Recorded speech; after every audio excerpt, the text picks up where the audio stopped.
You're listening to the Actors Resource Podcast with Aaliyah Lay, a podcast for actors and improvisers with interviews from entertainment industry experts.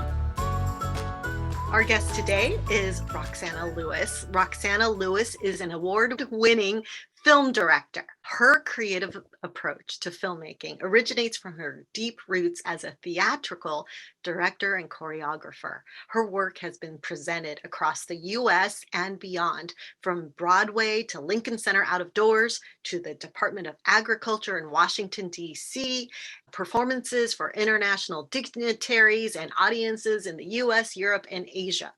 Her career has also led her to work with individuals who happen to be amputees, paraplegic, wheelchair users, deafblind, neurodiverse, and neurotypical.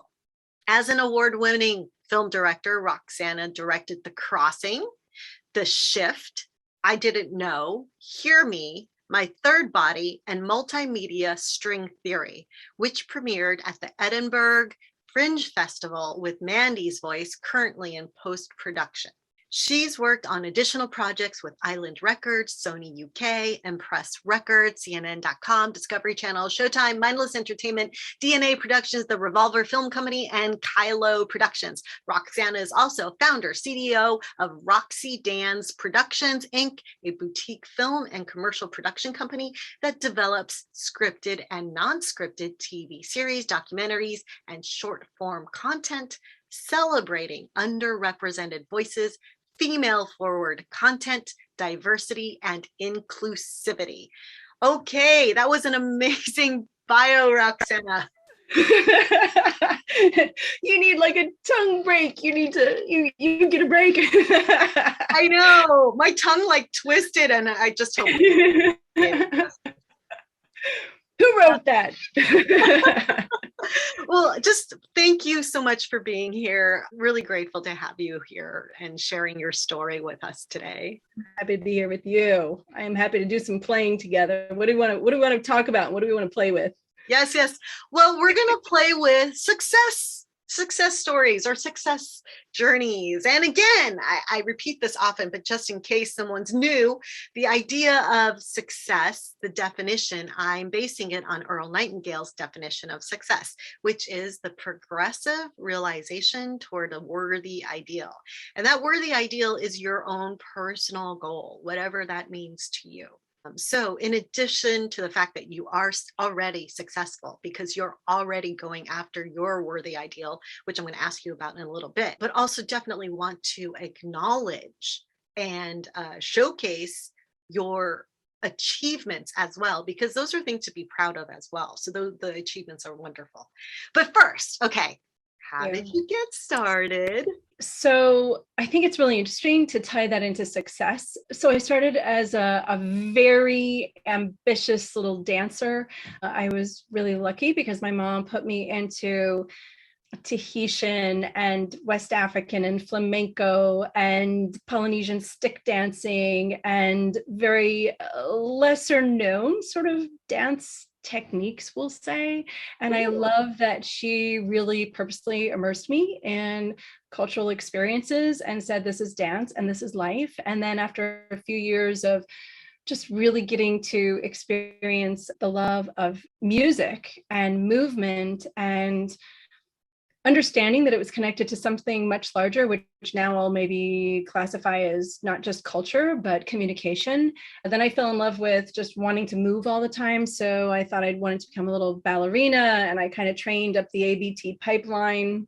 Yeah. And I ended up getting into a school for the arts in DC, Duke Ellington School for the Arts, and ultimately became a modern dancer. And I was injured my senior year, so it's kind of fortunate that I became a choreographer. And so my jobs coming out of school, my day jobs were actually choreography gigs. And what I wanted to do was train so I worked as a professional dancer and a choreographer, and then I really wanted to act, but I realized that that was a succession of communication, that I was really interested in going from this nonverbal communication and this language of the body that's very international. And I was like, you know what? I'm ready to talk. I'm ready to talk about feelings. I'm ready to express them. I'm pissed at that choreographer, and what is the story really saying? So I had a stint at an acting career and realized that I really love working with actors more as a director, and continued to choreograph and got into really fortunate situations working with a couple of amazing women who took me under their wing. I got into production and did very hands-on kind of training. I'd call it pretty sloppy. It was like, go. And I feel really fortunate that that those kinds of opportunities came. And yeah, TV and film. Okay, production. Yes. Okay. So it's music videos, and then that got me work on set on lots in LA. And then I got to come in when I was in New York. I worked on lots and film production a little bit in New York too. So I was just in the mode of yes. Like if you asked, do you want to do this? I just say, yes, let me learn how to do that. And eventually a couple of years ago, I received a few grants that got me specifically supported a transition into a career in filmmaking and directing and television. And it was through the use of the choreography, but ultimately it was specifically just for filmmaking and for directing and producing. So I've had my finger in a lot of sandboxes, I guess. And I think that's, play has really been very important to me. Like what keeps me going is just wanting to continue to learn and have fun. Remember to have fun at this crazy stuff we do. Yeah. Yeah, fun's important. When you transitioned from being a choreographer / daytime job, and then you were also getting into acting, and then you realized you like directing actors more, how did you transition from performing into behind the scenes creating? Part of it was that I needed work. I mean, that's the truth. I really needed work. Okay. And I wanted to perform, but I also, it was a time kind of like a COVID where work was really important. And I liked the people I was working on set with. And I have to say, I fought really hard for those positions. I feel like anything that I stepped into, I genuinely had a connection with the project itself. And I felt like because that connection to a project that I had an internal drive to work really, really hard. And then sometimes it was because I simply didn't want to let this team down of people who really invested in teaching and training me. But I think, there was also a lot of ego, and I was afraid to let go of that performer ego for a long time. And I was torn. I was very torn, and I didn't. And now I look back on it and I go, okay, well, no, I just see that ego as a different place. I think I was interested in as an actress in particular, more so than as a dancer. When I was acting, it was really, I wanted to book the job. I don't know. I just wanted to be seen, and I just outgrew it. I really don't care. Like if somebody were to say, hey, do you want to do this? I do it. I would love to do it now, but it's not, I have no ambition to pursue it. I really enjoy working on process with people. I really I had kind of an awakening. I realized I was directing a great show, and I realized, wow, my ego is really invested in how the cast feels. Like, how are they doing? How do they feel? Are they ready? Are they excited? Do they feel like they're as full as they can be? And that's when I realized, I don't even want that pressure anymore. I want, this is a lane I want to be in. When you said show, you mean like a play? Yeah, that time it was a stage play that I was working on. Yeah. Cool. Thank you. I just want to go back a little bit in terms of like goals. When you started, you were a dancer, right? Yeah. You were a dancer, and then you transitioned into acting. Would you say you knew what your goals were back then, or were you still discovering and exploring what your personal worthy ideal is? That answer changes for me over time. It changed over time. Yeah. I think in the beginning, I absolutely was single-minded about a dance career. I was not going to be deterred. Yeah. And then I think in sort of my own personal awakening, growing up, because that starts so young, I realized, for those of you out there who are dancers or something similar, you're an athlete, you're showing up kind of in this gym sort of situation every day, you're showing up with the same people, it's very routine oriented. And I really felt like I had to figure out my voice. I felt like I really was drawn to the dances that I could put a narrative to. And I would get incredibly lost in the music, and I would get incredibly lost in the narrative that I would build in order to express it physically. So I was really, really into that. And then I thought, but I was terrified to use my voice too. It was a very, very uncomfortable transition. So maybe I got into acting almost like on some levels for therapeutic ways that I didn't even realize at that time. Sure. Yeah. There's a huge parallel, right, between actors and therapists. Can be, right? Seems like it anyways. I don't know. Yeah. We're going to jump forward again. So now you've worked in film and TV. Then how did the opportunity to start becoming a film and TV director, producer, how did that happen? If you want to share. Thank you. Yeah. Well, what really happened was I got super duper duper sick, and I had it was a few years back, and I got a flu, and the flu turned into an extreme situation, and I ended up in intensive care for 8 days, and to put it lightly, had a near-death experience. And it really, I really crossed over and came back, and I had an opportunity. Something inside of me just said, what do you want to do? Like, what are the things what do you want to do? And I can't remember if I had applied for a grant ahead of that or just after, like within 6 months or something. And I don't remember the chronology of it, but I just remembered thinking, what does anybody have to lose? What does anybody have to really, really lose? And, that's a big question for everyone to answer. And for me at that place, I just thought, nothing. I know where I am right now. What happens? I stay where I am. I know where this is. So what is it that I'm interested in? What is it that I'm interested in really diving into and exploring and learning about? And it just became very invigorating. I was really I was just like a magnet. Like I had to go in that direction. And I also felt like all these bits and pieces of my life that seemed kind of random, I actually understood how they all came together, and all these different parts of how I'd already been doing the work. It was just in a slightly different platform. There were slightly different components to it, but this is arguable. Somebody could certainly argue this with me. If I'm speaking in generalities, there were certain things I really needed to learn, and there were certain things that I'd already learned that were directly applicable. And I thought, there's a space. I believe there's a space for everyone. I really do. I believe there's a lane for everyone. I believe there's a space for everyone who wants to work for it and step in. And I just decided I'm going to go for it and see where this lands, just see what happens.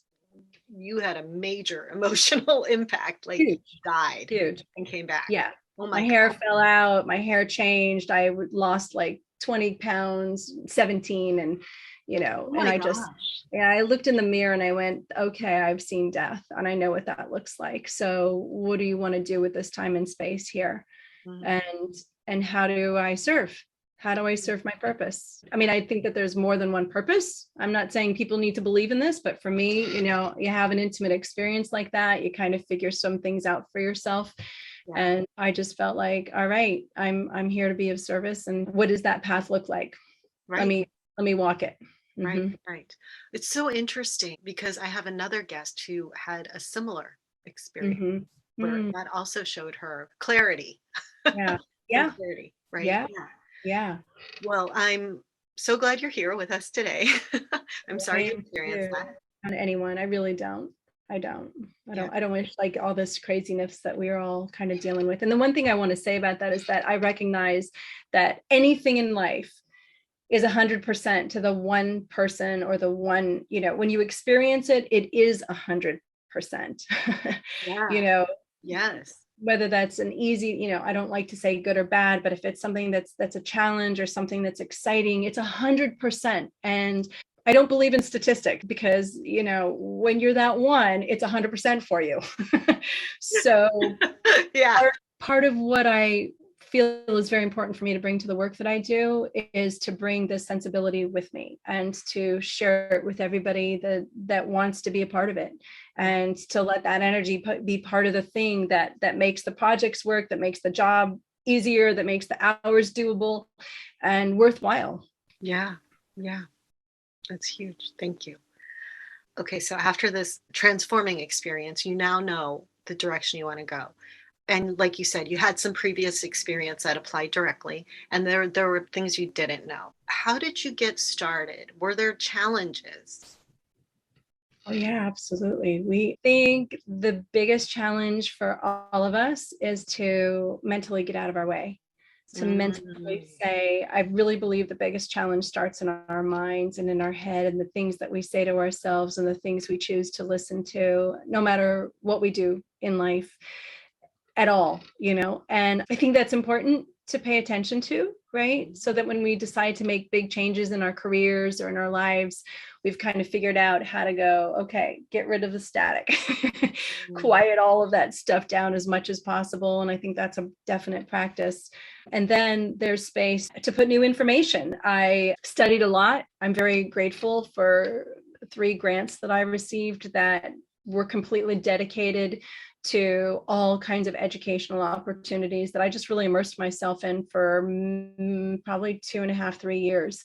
And I just did everything I could and still do to show up. I think, just showing up and listening. And I mean, I think I'm giving you pretty daggone generalized questions. So I don't know, is there something in specific that I can answer for you with that? Because I think I am really willing to learn and listen. And, put ideas out there because they might work for somebody. Yeah, that's cool. Clarifying question. I love what you said about all those negative voices or just voices that don't serve you or get in the way. And you said to, clear those out, and then it makes space. That's kind of a challenge, right? To clear out all that stuff. How did you address that? How did you get those thoughts to clear out, or at least slow down enough that you could open the space to hear more? Yeah. Well, I can share with you that, I was hospitalized at a really decent hospital for 8 days. And during that time, I would say there was probably some hallucinations going on because of the medication that I was on and different things. And so, in fact, I thought, God, this would be a phenomenal animated film because I still have all of these images that I still vividly remember everything. And so that was a really interesting window of time because I was very aware of living between here and there, completely aware of it. And that still stays with me. So I still remember that experience. And then I remember healing. It took probably a couple of months. It took definitely about 6 weeks to be able to really walk again. And my big goal was to stand on my own 2 feet and to make my own decisions. And that we have to really be honest with ourselves and say, that's a lot for a lot of us. It's a lot just to say, I'm going to stand on my own 2 feet and make my own decisions, especially if at some point in one's life, they've been really autonomous or really the leaders or whatever that is, or the head of their household. I don't know, but I made room for silence. I made room for silence, and I made room for listening, just very deep listening and a willingness to not move ahead. Like a willingness to say, you know what, the earth is still spinning. I'm still on the earth, and I'm going to be exactly where I am because I am not ready to go there yet. And I think, having those moments that we've all had, probably anybody who's here or listening, or like we've all had moments going, oh my gosh, I might be missing this, or should I be doing that? And to be able to close your mind and just say, I am where I am, and I'm meant to be right here, right now. Like, I get it. It might sound kind of whatever, but that's what I did. I was like, I am where I am, and I have to be here until I'm ready to go to the next moment. It sounds so strange, but that's true. Yeah, that's great. You were still recovering, right? But I know that sometimes just us as humans, we feel we need to fill up our space with tasks, things to do, or whatever. It's uncomfortable, at least for me, to go into not doing anything and really, really being okay with it. Yeah. And not feeling guilty about it. not feeling guilty and not feeling like you're going to miss out or that you're letting somebody else down. It's an ebb and a flow. There are times in life where we can do that. And then maybe other times in life where we can do it in 5 minutes or 20 minutes, but I think it's the long haul where, for me, it's the long haul. What's the long haul? And not everybody is going to, I used to play hard and burn hard. That was kind of my motto: play hard, burn hard. Yeah. Play hard, work hard. Yeah. Period. Go. Yeah. It was 100 and 100. And I'm glad I lived that way. And I'm glad I can make a different decision. And I'm glad that people can make the decisions that are right for themselves too. 100%. Yeah. Thank you for sharing that. Okay. So now you have clarity. Then from there, did you know what you wanted to do? And how did you start taking action? If I'm really honest with myself, I don't know that it's that I knew what I wanted to do, but I knew what I wanted to commit to. Maybe I had a sense of this project was something, project A or project B or project C were important for me to get involved in because of what I felt very protective of a project, or I felt there was something that I just felt like I need to be a part of this in order to make sure it gets to this stage, or, I can contribute these elements to it. And so I think for at least a while, those are some of the things that guided me the most strongly. It was a desire to contribute something in particular to a project more than, okay, I want to work in this genre. I want to work at this location. These are my big giant goals. This is the company I want to work for. So I might be coming at it backwards for a lot of people, but I believe things work out the way they're meant to. You work hard, but I believe the way that they're meant to. So yeah. Yes. And this is your success journey, your success story. So it's what you did. So this is perfect, that it was that it wasn't, I'm going to go for a specific genre or a specific whatever. It's like you found projects you believed in, and it was important to you to contribute and get that project out. That's right. What it was. That was right. Great.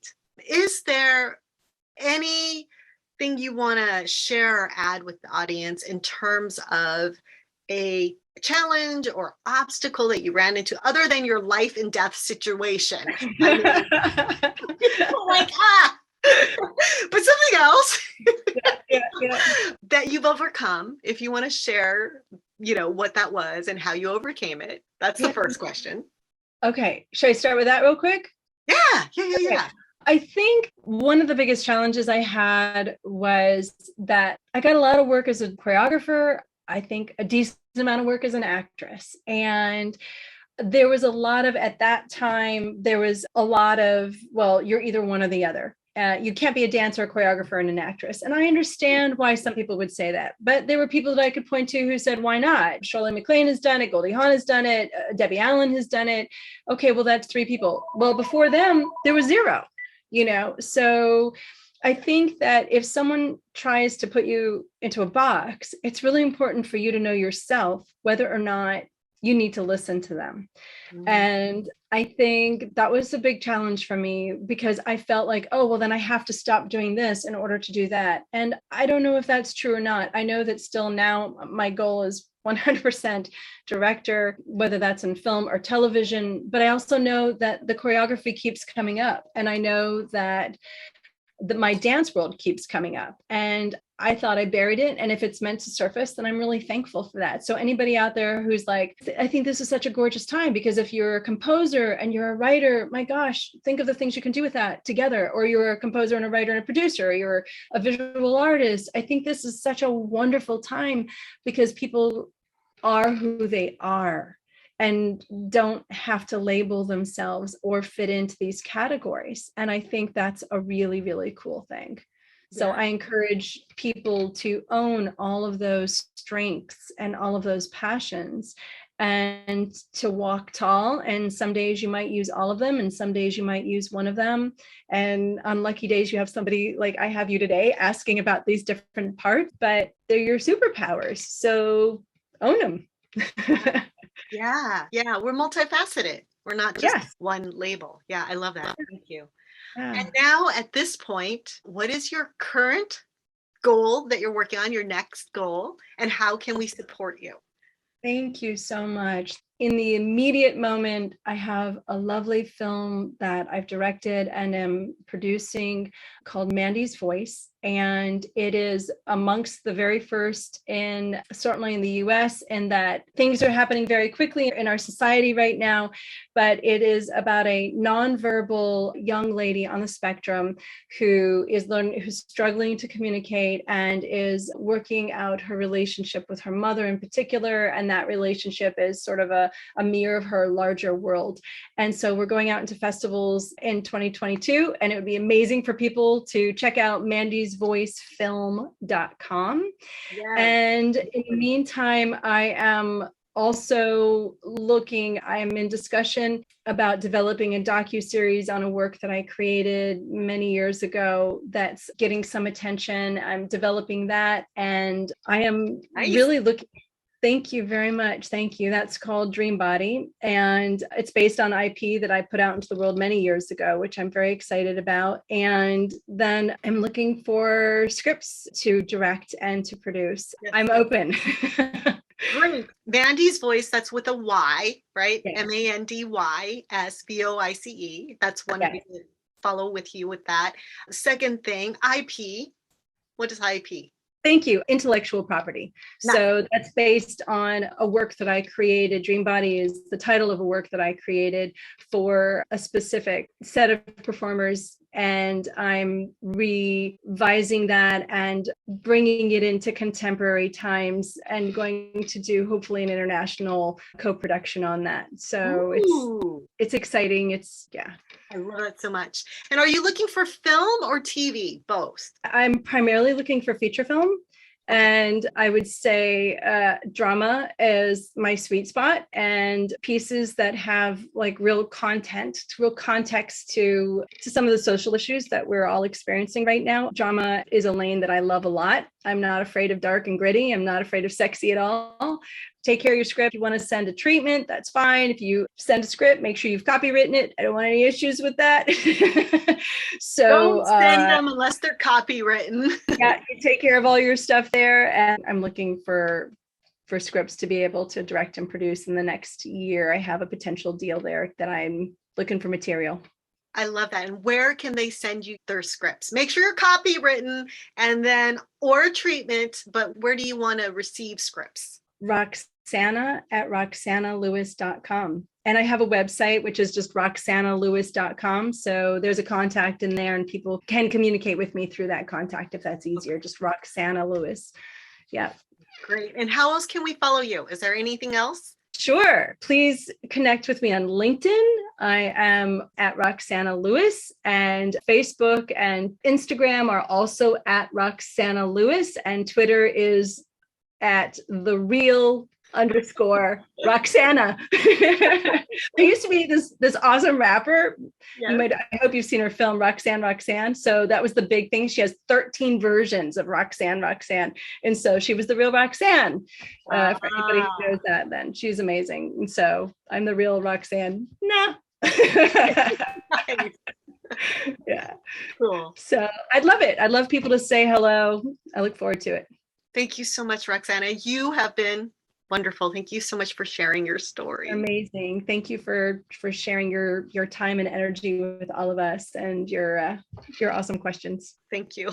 And thank you for listening to the Actors Resource Podcast with me, Aaliyah Lay. I would love to hear from you, so email me, AliyahKLay@gmail.com, ALYAKLEI@gmail.com.